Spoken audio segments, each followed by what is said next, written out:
اعوذ باللہ من الشیطان الرجیم، بسم اللہ الرحمن الرحیم۔ میری محترم ماؤں، پیاری بہنوں اور بیٹیوں، السلام علیکم۔ آج ہم انشاءاللہ تلاوت کریں گے اپنے اگلے سبق کی، جو کہ ہے سورہ مائدہ کی آیت نمبر 69۔ یہ سامنے ہے 69 اور 70، یعنی کہ 69 اور 70 انشاءاللہ تلاوت کریں گے ترجمے کے ساتھ اور تفسیر کے ساتھ،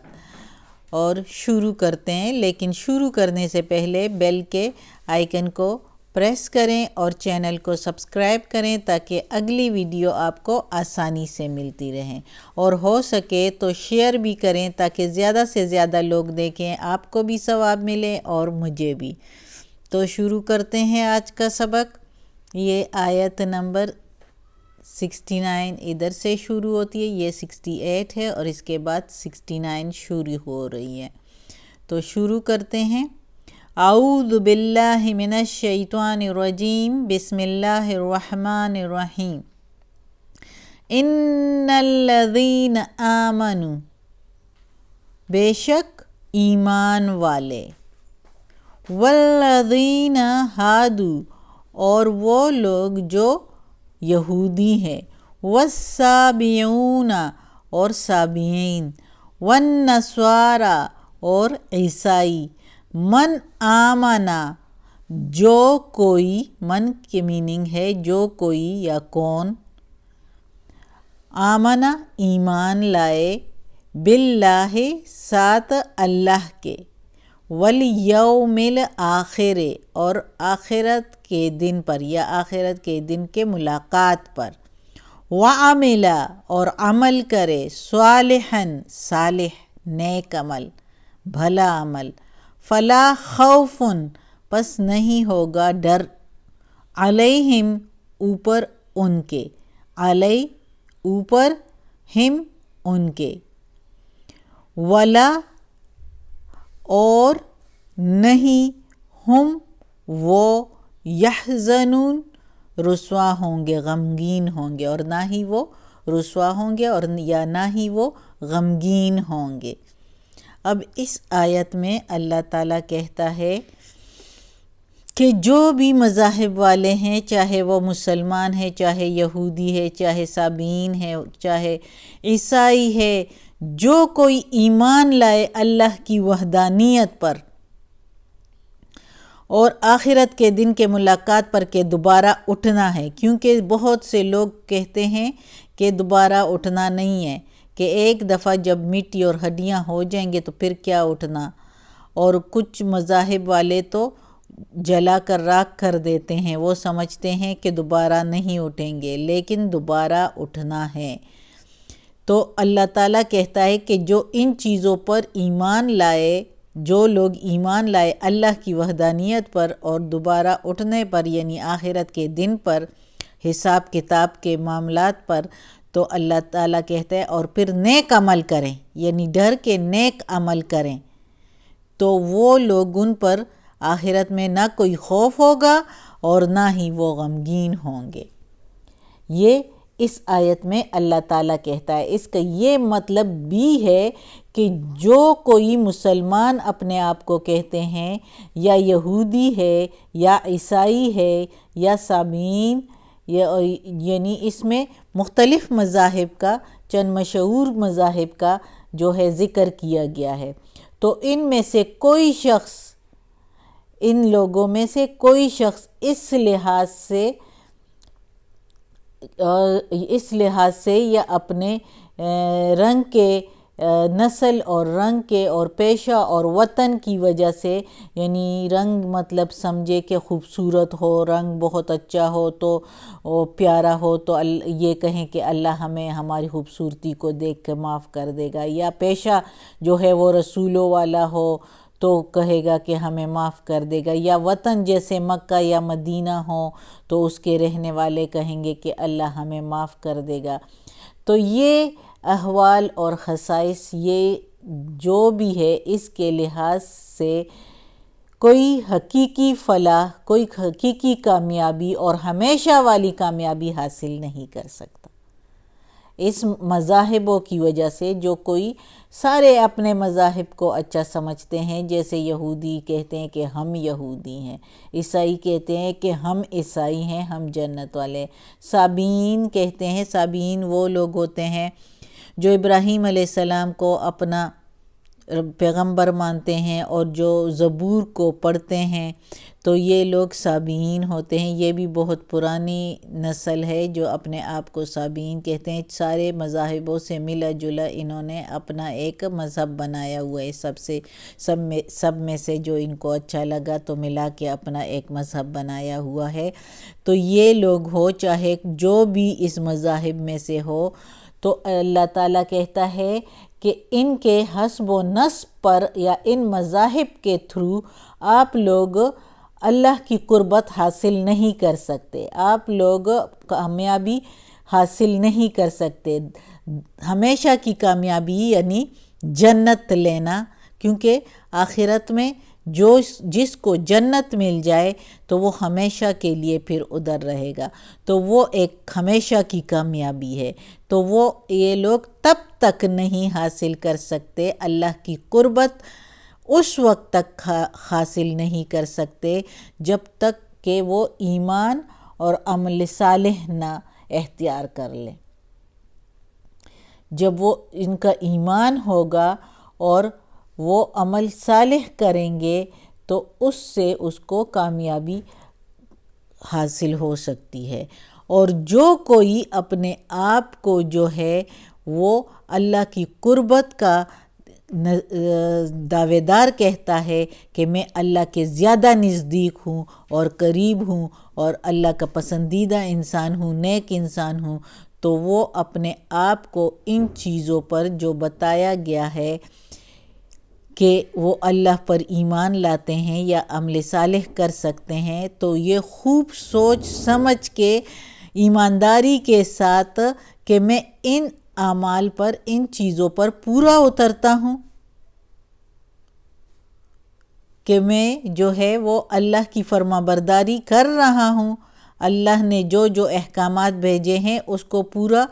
جو ہے میں نے ادا کر لیا ہے۔ اگر وہ اس کو پورا ادا کر رہا ہے، ایمانداری کے ساتھ سب کچھ کر رہا ہے،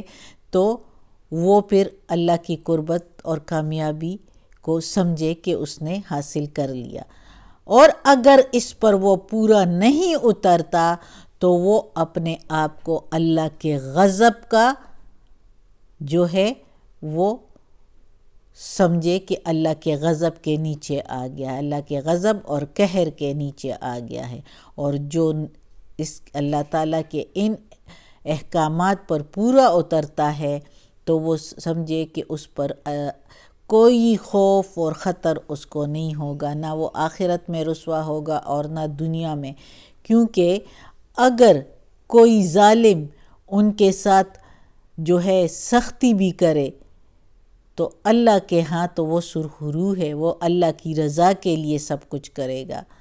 تو پھر بھی دنیا بھی اس کو یاد کرے گی کہ کیسا اللہ کی خاطر اللہ کے لیے اپنی جان دے دی، لیکن اس نے نافرمانی نہیں کی، اللہ کی نافرمانی نہیں کی، تو دنیا میں بھی اس کی عزت ہوتی ہے، سرخرو ہوتا ہے، رسوا نہیں ہوتا، اور آخرت میں بھی نہ اس پر کوئی خوف ہوگا اور نہ ہی وہ رسوا ہوگا وہ بندہ۔ اگلے آیت میں اللہ تعالیٰ کہتا ہے کہ لقد، البتہ تحقیق، اخذنا، لیا تھا ہم نے، اخذ پکڑا تھا، نا کے میننگ ہے ہم نے، میثاقا وعدہ، عہد، بنی اسرائیل،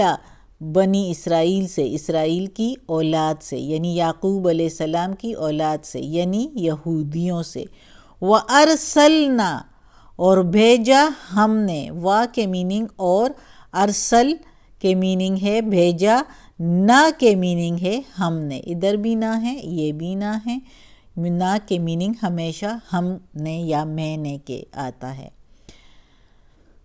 البتہ تحقیق لیا ہم نے عہد بنی اسرائیل سے اور بھیجے ہم نے الیہم طرف ان کے، الی طرف، ہم ان کے، رسولہ رسول، کلما جب بھی، جاءہم لایا ان میں، رسول کوئی رسول، رسول بما کوئی رسول جو ساتھ، جو لا نہیں، تہوا بھایا یا اچھا لگا، انفسہم ان کے دلوں کو، انفسو دل یا جی، ہم ان کو، فریقاً ایک فریق کو، کذبو جھٹلایا، و فریقاً اور کچھ فریق کو، قتل یقتلون قتل کیا۔ دیکھو یعنی جب کوئی رسول لایا، جب کبھی کوئی رسول لایا ان کے پاس، جو نہیں بھایا ان کے دل کو، یہ پینسل میں رکھ رہی ہوں ایک ایک لفظ کے میننگ، جو اس کے میننگ ہے ان کے دل کو یا ان کے جی کو۔ تو بہت سے فریق یا فریق کو جو ہے، یا جماعت کو یا گروہ کو جو ہے جھٹلایا، اور کچھ کو جو ہے قتل کیا، یعنی کچھ پیغمبروں کو جھٹلایا گیا اور کچھ پیغمبروں کو قتل کیا گیا۔ یہ بنی اسرائیل نے کیا ایسے۔ تو اللہ تعالیٰ ان کے بارے میں کہتا ہے کہ میں نے ان سے وعدہ بھی لیا تھا کہ جب تمہارے پاس کوئی رسول آئے تو ان کو ماننا اور اس کی مدد کرنا، لیکن ہم نے پچھلے آیتوں میں پڑھا ہے، اور ادھر اب اللہ تعالیٰ کہتا ہے کہ میں نے رسول جب بھی بھیجے، اور جب ان کے پاس کوئی رسول ان کی مرضی کے والی چیز احکامات نہیں لاتا تھا تو وہ اس کو تو یا جھٹلا دیتے تھے اور یا اس کو جو ہے قتل کر دیتے تھے۔ تو کیا ایسے لوگ جو ہے وہ جنت کے مستحق ہے، یا وہ اللہ کے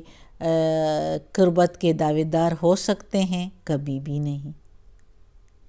وہ جیسے کہ بنی اسرائیل اپنے آپ کو کہتے ہیں کہ ہم اللہ کے پسندیدہ ہیں، جو پہلے ہم نے آیتوں میں پڑھا تھا، اور ہم اللہ کے بیٹے ہیں، نعوذ باللہ اس طرح بھی کہتے ہیں۔ تو یہ کیسے ہو سکتا ہے جب اللہ قرآن مجید میں صاف ستھرا ان کے لیے کہتا ہے کہ چاہے وہ یہودی ہو، چاہے عیسائی ہو، جو کوئی بھی ہو، وہ نیک عمل کریں تو تب اللہ کے قربت کے مستحق ہے۔ اور جو کوئی، اللہ تعالیٰ کہتا ہے کہ میں نے بنی اسرائیل سے جو ہے وعدہ لیا تھا، اور جب ان کے پاس کوئی رسول آتا تو جب ان کو ان کے احکامات پسند نہیں آتے تو اس کو جھٹلا دیتے تھے۔ اللہ صاف کہتا ہے کہ وہ جھٹلا دیتے تھے اور کسی کو تو قتل کر دیتے تھے۔ تو اب ایسے لوگ مستحق ہو سکتے ہیں۔ اب فار ایگزامپل ایک حکومت ہے، وہ اپنے سفیر کو کسی دوسرے ملک میں بھیجتا ہے، وہ اس کو نہیں مانتے، اس کو نکال دیتے ہیں، اس کو جھوٹا قرار دیتے ہیں، تو اس کی توہین کس کی توہین ہے؟ اس حکومت کی توہین ہے جس حکومت کی طرف سے وہ گیا تھا۔ تو رسول بھی اللہ تعالیٰ کا سفیر ہوتا ہے، اللہ تعالیٰ کا پیغمبر ہوتا ہے، اللہ تعالیٰ کا پیغام لوگوں تک پہنچاتا ہے۔ تو جب وہ اللہ تعالیٰ نے اس کو بھیجا ہوتا ہے اور اپنے احکامات دیے ہوتے ہیں، اور اس احکامات کو کوئی جھٹلائے یا اس سفیر کو یا پیغمبر کو قتل کر دے، تو یہ اصل میں یہ توہین جو ہے وہ اللہ کی نعوذ باللہ کر دیتے ہیں رسول کی کر کے، اور وہ اس سے لاپرواہ ہوتے ہیں۔ لیکن اللہ تعالیٰ نے ایسوں کے لیے پھر سزائیں بھی مقرر کی ہے، جیسے پچھلی آیت میں کہا ہے کہ جو صالح ہوں گے اس پر نہ خوف ہوگا، نہ ڈر ہوگا، اور نہ رسوا ہوں گے، لیکن جو بے ایمان ہوں گے تو وہ پھر اس کا الٹ ہوگا، وہ اس وقت ڈر سے کانپ رہے ہوں گے، اور رسوائی الگ ہوگی جب گھسیٹے جائیں گے اندھے منہ جو ہے دوزخ کی طرف، تو رسوائی الگ ہوگی کہ دنیا میں کیسے اپنے آپ کو اتنے بڑے بڑے دعوے دار کہتے تھے اللہ کے قربت کے، تو اب ان کا یہ حال ہے، رسوا بھی ہو جائیں گے، کوئی ادھر ان کا مددگار نہیں ہوگا۔ تو اللہ ہمیں بچائے۔ آج کا سبق ختم ہوتا ہے۔ صدق اللہ العظیم۔ اللہ ہمیں یہ قرآن مجید کا سبق ترجمہ مکمل کرنے کی توفیق دے، اس پر عمل کرنے کی توفیق دے۔ یا اللہ، یا رب العالمین، یا مالک یوم الدین، یا اللہ کل شین قدیر، یا غفور الرحیم، یا رحمان الرحیم، ہمیں، ہمارے والدین کو، ہماری اولاد کو، ہمارے بھائی بہنوں کو، ہمارے گھر والوں کو، رشتہ داروں کو، کل مومن مسلمانوں کو یا اللہ جنت فردوس میں جگہ عطا فرما، دوزخ کے عذاب سے بچا، قبر کی سختی اور وقت نزاع کی سختی آسان فرما یا پروردگار، یا رب العالمین، یا مالک یوم الدین۔ یا اللہ اس تلاوت میں، اس کے زیر زبر پیش میں، اس کے تلفظ میں، اس کی ترجمے اور تفسیر میں کوئی غلطی ہوئی ہو تو معاف کر دینا یا پروردگار۔ تو غفور الرحیم رحمان رحیم ہے یا اللہ، ہمیں عافیت والے معاملات دے، ہماری برائیاں، تکالیف، بیماریاں، پریشانیاں ہم سے دور کر دے یا اللہ، ہمیں اپنے نیک اور صالح لوگوں میں شامل کر دے، آمین۔